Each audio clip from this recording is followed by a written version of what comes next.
जय Hind and hello guys, स्वागत है आपका आपके अपने YouTube चैनल ज्ञानदेह होस्ट में। और इस वीडियो में मैं आपको बताने वाला हूं आरआरबी एनटीपीसी अंडर ग्रेजुएट यानी कि 12th level post online form 2024 के बारे में। वैसे तो मैं ऑलरेडी इसके फॉर्म फिलअप की वीडियो बना चुका हूं, बट इस वीडियो के अंदर आपके सामने जो प्रॉब्लम्स आ रहे हैं, जो एरर आ रहे हैं, जो डाउट आ रहे हैं, उनके सभी सॉल्यूशन की जानकारी दी जाएगी, ताकि जिस स्टेप पर जो प्रॉब्लम आ रही है वो आप इस वीडियो को देख करके सही कर ले और जो भी आपके डाउट है वो आपके क्लियर हो जाए। तो वीडियो को आपको पूरा देखना है, बिना स्किप किए आपको पूरी जानकारी अच्छे से दी जाएगी। तो वीडियो के डिस्क्रिप्शन में मैंने आपको हमारी वेबसाइट का लिंक दिया है, लिंक ओपन करेंगे तो आपके सामने इस वैकेंसी की जानकारी आएगी, जहां पर जानने को मिलेगा कि 12th लेवल पर आपके 34-45 वैकेंसी है और कौन सी पोस्ट है उसके अंदर, वो भी आप यहां पर देख सकते हैं। ये सभी जानकारी चेक करने के बाद में आप यहां पर इंपोर्टेंट लिंक के सेक्शन में आएंगे और अप्लाई ऑनलाइन लिंक ओपन करेंगे, फिर आपके सामने ये वाला इंटरफेस आएगा। अब गाइज, अगर आपने इस वाली वेबसाइट का इस्तेमाल करके 2024 के अंदर कोई भी फॉर्म भरा है तो आपका अकाउंट बना हुआ है, आपको नया रजिस्ट्रेशन करने की कोई आवश्यकता नहीं है। आप अपनी रजिस्टर्ड ईमेल एड्रेस और नंबर का इस्तेमाल करके या फिर ये इनमें से कोई एक और फिर आपका जो पासवर्ड है वो एंड देन कैप्चा डाल करके लॉगिन कर लेंगे।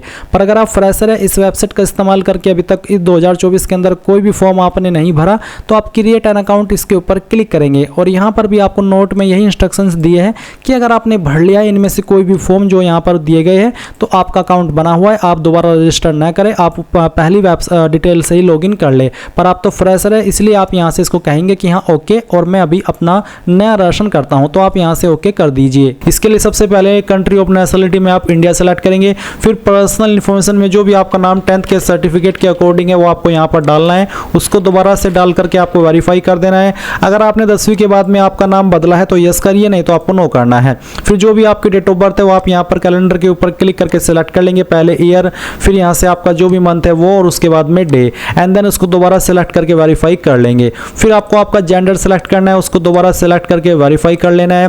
फिर फादर नेम डालेंगे, फादर नेम को दोबारा डाल करके वेरीफाई कर लेंगे। उसके बाद मदर नेम डालना है, मदर नेम को दोबारा डाल करके वेरीफाई कर देना है। फिर आता है आपका आधार कार्ड का नंबर, तो आप आधार कार्ड नंबर डालिए और वेरीफाई यूजिंग आधार इसके ऊपर क्लिक कीजिए। अगर आपके पास आधार कार्ड नहीं है तो आप I do not have Aadhaar card इसके ऊपर क्लिक करके यहाँ पर I do not have Aadhaar card इसके ऊपर क्लिक कीजिएगा और फिर इनमें से कोई भी एक आईडी आपको सेलेक्ट कर लेनी है एंड देन उसका जो भी नंबर है वो यहाँ पर डालना है। इश्यूइंग अथॉरिटी बतानी है कि कौन सी अथॉरिटी के द्वारा आपका ये आईडी जारी हुआ है और कहाँ से जारी हुआ है, उस स्थान का नाम भी आपको देना होगा। पर अगर आपके पास आधार है तो फिर आपको ये देने की आवश्यकता नहीं पड़ेगी। फिर आप यहाँ पर आपका ईमेल एड्रेस डालेंगे और जनरेट ईमेल ओटीपी पर क्लिक करेंगे तो आपकी ईमेल पर एक ओटीपी जाएगा जो कि आप यहाँ पर डाल देंगे।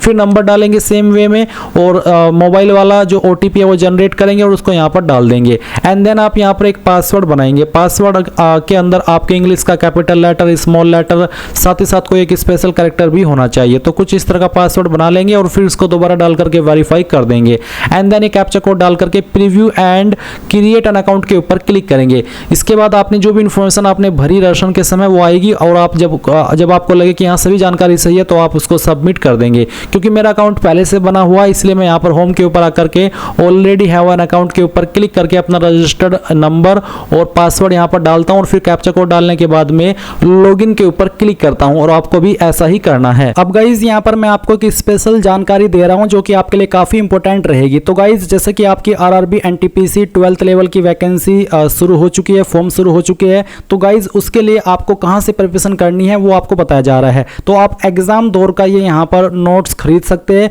जो कि अंडर ग्रेजुएट की जो पोस्ट है उनकी प्रिपरेशन के लिए आप यूज कर सकते हैं और कोई इसका इतना बड़ा वैल्यू भी नहीं है, सिर्फ आप इसको 59 रुपए में खरीद सकते हैं। जी हाँ, सिर्फ 59 रुपए में। और इसमें आपको कनिष्ठ लिपिक, सहायक टंकक, लेखा लिपिक यानी कि जो भी पोस्ट है वो सभी कवर की गई है। साथ ही साथ इसमें यहाँ पर आपके बेस्ट क्वेश्चन को तैयार किया गया है और आपको बोला है कि रेलवे के गत परीक्षाओं में आए हुए प्रश्नों पर आधारित इसको तैयार किया गया है। काफी मेहनत से इसको तैयार किया गया है। इसमें 3500 से प्लस अधिक प्रश्नों का संग्रह है और इसका जो प्राइस है वो मैं आपको बता ही चुका हूं। तो वीडियो के डिस्क्रिप्शन में इसको बाय करने का लिंक दिया है। यहां पर गाइज आप इसके जरूर लीजिएगा, क्योंकि चाहे आप कहीं से भी प्रिपरेशन करें, किसी भी बैच से, चाहे ऑनलाइन चाहे ऑफलाइन वाली, ये उसमें 4 चांद लगा देगा अगर आप इसको अलग से परचेज करके इस वाले पीडीएफ को प्रिपेयर कर लेंगे। अगर आपने प्रिपेयर कर लिया तो आपके अच्छे खासे नंबर तो बन ही जाएंगे और बाकी जो आप प्रिपरेशन कर रहे हैं वो करते रहिएगा। और वीडियो के डिस्क्रिप्शन में इसको बाय करने का लिंक दिया है, ज़्यादा कोई बड़ा अमाउंट नहीं है, इसलिए मैं आपको कह रहा हूँ कि कहीं से भी नॉलेज मिले उसको इकट्ठी ठीक करनी है, क्योंकि बार बार मौका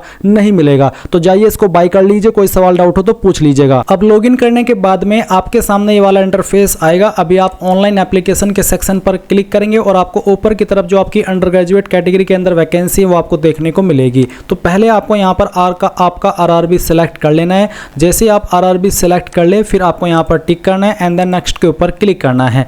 गाइज क्योंकि मैंने यहाँ पर पहले से फॉर्म भर करके रखा है तो मेरी जानकारी यहाँ पर फैच कर ली गई है, और अगर आप फ्रेशर है तो आपको यहाँ पर ये सभी जानकारी भरनी होगी, जो कि मैं अभी आपको यहाँ पर बताता हूँ। तो मैरिटल स्टेटस आप बताएंगे कि आप अनमैरिड है या फिर मैरिड है, जो भी है वो आप सेलेक्ट कर लीजिएगा। फिर आपका रिलीजन क्या है, वो जो भी है आपका रिलीजन इनमें से वो आप सेलेक्ट करेंगे। इसके बाद सवाल है कि do you wish to avail fee exemption, यानी कि जो SC ST को फी एग्जाम्सन मिलता है, यानी कि जब उनका टियर फर्स्ट होगा तो उनको उसके बाद में सारी फीस वापस कर दी जाएगी, तो क्या आप वो लेना चाहते हैं? अगर हाँ तो यस, नहीं तो आप नो करेंगे। मदर टंग यानी कि मातृभाषा आपकी कौन सी है, जो आपकी लोकल लैंग्वेज है वो आप यहाँ पर सिलेक्ट कर लेंगे। फिर है choice of language for examination, exam की लैंग्वेज आप क्या रखना चाहते हैं, किस लैंग्वेज में आप एग्जाम देना चाहते हैं वही आप यहाँ पर सेलेक्ट कीजिएगा, और बाद में फिर आप इसको चेंज नहीं कर पाएंगे एंड फिर आपको इसी लैंग्वेज में आपका पेपर देना होगा। Permanent visible mark of identification, आपकी बॉडी के ऊपर वो निशान जिससे आपकी बॉडी की पहचान होती है, ये निशान आपकी बॉडी के ऊपर कहीं पर भी हो सकता है, पर अगर आपकी बॉडी के ऊपर ढूंढने के बाद भी कोई ऐसा मार्क नहीं है, और ध्यान दीजिए कि जो प्राइवेट पार्ट की जगह होती है वहाँ पर अगर कोई मार्क है तो उसके बारे में आप नहीं लिखे तो बेहतर है। कोई ओपन जगह जो है वहाँ पर कोई ऐसा परमानेंट मार्क है, बर्थ मार्क या किसी भी तरह का, वो आप यहाँ पर लिख सकते हैं। ना हो तो नो मार्क लिख दीजिएगा। फिर सेकंड, अगर एक से ज़्यादा मार्क है तो सेकंड मार्क लिख दीजिए, नहीं तो आप इसमें नो मार्क लिख सकते हैं। फिर आती है कम्युनिटी डिटेल्स, यानी कि कास्ट कैटेगरी की जानकारी। तो आपकी जो भी कास्ट है जैसे कि general, SC ST OBC EWS जो भी है वो आप सेलेक्ट कर लेंगे। फिर आपकी जो भी कास्ट है उसका नाम भी आपको लिखना है, सर्टिफिकेट नंबर डालना है, और ये आपका सेंट्रल का बना होना चाहिए। बहुत सारे कैंडिडेट के सवाल आते हैं कि कौन सा स्टेट का चलेगा या सेंट्रल का, तो सेंट्रल का बना होना चाहिए। अब मैं आपको बता दूं कि अगर आपके पास अभी स्टेट का है, सेंट्रल का नहीं है, तो आप एक काम करें, इसमें कुछ भी जानकारी भर दीजिए, कुछ भी भर दीजिए, और अभी आपका जो सेंट्रल का कास्ट सर्टिफिकेट है वो बनना दे दीजिए, क्योंकि इसमें जब एडिट होंगे वो कम से कम 25 अक्टूबर तक होने वाले हैं। तो इतने टाइम के अंदर आपका जो कास्ट सर्टिफिकेट है वो बन करके आ जाएगा, और जब एडिट शुरू होंगे तो आप यहाँ पर वो जानकारी एडिट कर लीजिएगा जो कि आपके सर्टिफिकेट बनने के बाद में आएगी। यानी कि यहाँ पर अभी कुछ भी भर दीजिए, रैंडम कोई भी नंबर, और बाद में इसको सही कर लीजिएगा एडिट के टाइम में, क्योंकि ये एडिट हो जाता है, तब तक आपका सर्टिफिकेट आ जाएगा। अब आता है इश्यूइंग अथॉरिटी, इनमें से किस अथॉरिटी ने आपका सर्टिफिकेट जारी किया है। बहुत सारे कैंडिडेट कहते हैं कि सर मेरा तहसीलदार, नायब तहसीलदार ने जारी किया तो मैं क्या सिलेक्ट करूं, तो उनको तालुका मजिस्ट्रेट सेलेक्ट करना होगा जिनका सर्टिफिकेट तहसीलदार या नायब तहसीलदार ने जारी किया है।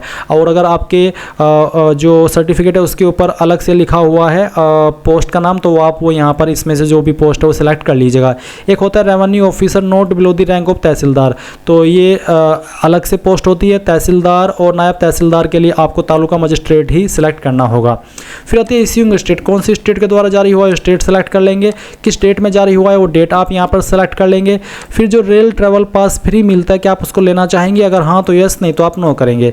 नियरेस्ट यानी कि नज़दीकी रेलवे स्टेशन कौन सा है वो आप यहाँ पर एंटर करेंगे, और जो आपका कास्ट सर्टिफिकेट है वो आपको अपलोड करना है। अब कुछ कैंडिडेट का सवाल होगा कि सर अगर मैं इसमें कुछ भी जानकारी भर रहा हूँ और मेरे पास तो ना स्टेट का सर्टिफिकेट है ना सेंट्रल का, और मैंने फिर भी यहाँ पर कुछ भी जानकारी भर दी, तो मैं क्या अपलोड करूँ। तो आप यहाँ पर इसमें कोई भी रैंडम डॉक्यूमेंट अपलोड कर दीजिए, क्योंकि जब इसमें एडिट शुरू होंगे तब तो फिर आपको इसको अपडेट करना ही है, और ये अपडेट उस वक्त हो जाएगा, कोई इशू नहीं आएगा। ये मैंने आपको एक अलग से जानकारी इसलिए दी ताकि आपका वेस्ट ना जाए, इतना समय आपने वेट किया है वैकेंसी के लिए और आप इस कास्ट सर्टिफिकेट की वजह से फॉर्म को छोड़ दे, तो ऐसा मैं नहीं चाहता। मैंने इसका एक हैक ट्रिक जो भी है वो बता दिया है।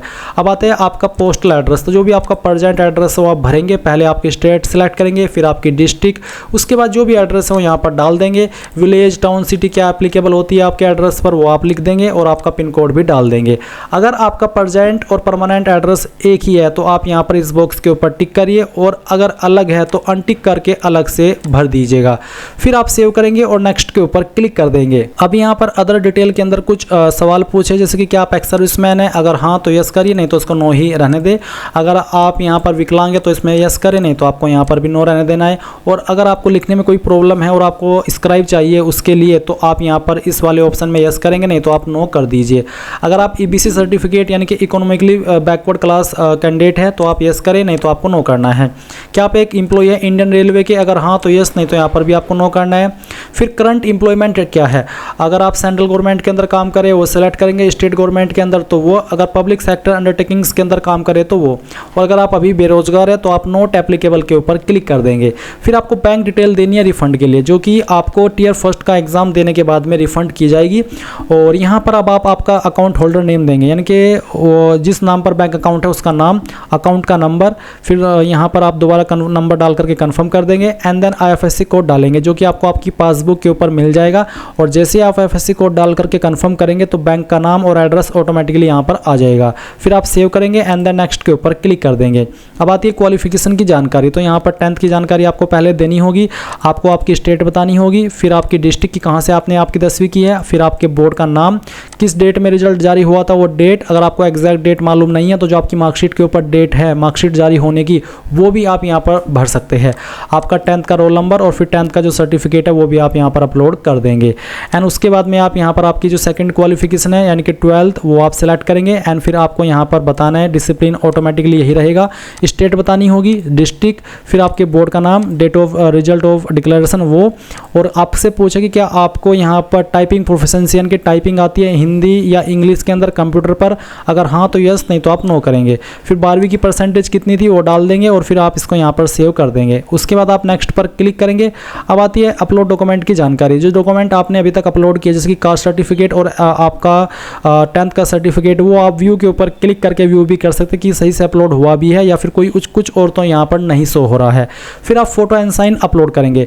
यहाँ पर फोटो अपलोड करने का जो सैंपल है कि किस तरह का फोटो एक्सेप्ट होगा वो आपको बताया है, और मैं आपको बता दूं कि मैंने फोटो को लेकर के एक अलग से वीडियो बनाई हुई है जिसमें कि मैंने अच्छे से बताया है कि फोटो एंड सिग्नेचर का साइज कैसे बनाना है, किस वेबसाइट का इस्तेमाल करना है, क्या चीज़ें ध्यान में रखनी है। तो आप एक बार ये वीडियो वॉच कर लीजिएगा, जो कि अगर आप इस वीडियो के डिस्क्रिप्शन में दिया हुआ लिंक ओपन करेंगे तो ही आप यहाँ पर आ पाएंगे। तो इस वीडियो को अच्छे से वॉच करेंगे तो पता चल जाएगा कि किन चीज़ों का ध्यान रखना है, और फिर उसमें बताया भी है कि कैसे आपको फोटो बनाना है, चाहे आप फॉर्म मोबाइल से भर रहे हैं या फिर कंप्यूटर से। तो एक बार वो वीडियो वॉच कर लीजिएगा और फिर उसके अकॉर्डिंग आप यहाँ पर आपका फोटो बना करके अपलोड कर देंगे।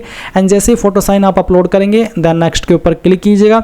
अब आती है आपके सामने पोस्ट प्रेफरेंसेस का ऑप्शन, तो यहाँ पर आपको किस नंबर पर रखना है वो आप यहाँ पर इस तरह से सिलेक्ट कीजिए, फिर यहाँ पर टिक कीजिए एंड देन आई हर बेस के ऊपर क्लिक कर दीजिए। कहाँ से आप फॉर्म भर रहे हैं उस पैलेस का नाम आपको यहाँ पर देना है एंड फिर प्रीव्यू एप्लीकेशन के ऊपर क्लिक कीजिए। अब जो भी आपने जानकारी भरी है अभी तक रेशन से लेकर वो यहाँ पर आप चेक करेंगे, अच्छे से टाइम लगा करके चेक कीजिएगा, वैसे एडिट का मौका मिलेगा। फिर पर वहाँ पर एडिट करने के लिए आपको 250 रुपये चार्ज देना होगा, इसलिए वो मौका आपको नहीं लेना हो और आप इसी फीस में सब कुछ सही कर ले तो आप अच्छे से टाइम लगा करके यहाँ पर जानकारी चेक करने के बाद इसके ऊपर टिक कीजिए और फिर सबमिट कर दीजिए। सबमिट करने के बाद आप आपकी एप्लीकेशन फीस जमा करेंगे, जैसे ही फीस जमा हो जाएगी तो ही आपका फॉर्म कंप्लीट माना जाएगा और उसी के बाद आप आपके फॉर्म का फाइनल प्रिंट आउट ले पाएंगे। तो गाइज मैंने पूरी जानकारी यहाँ पर अच्छे से आपको बता दी है, अगर अभी भी कोई सवाल डाउट हो तो कमेंट के माध्यम से पूछ लीजिएगा। थैंक्स फॉर वॉचिंग, जय हिंद।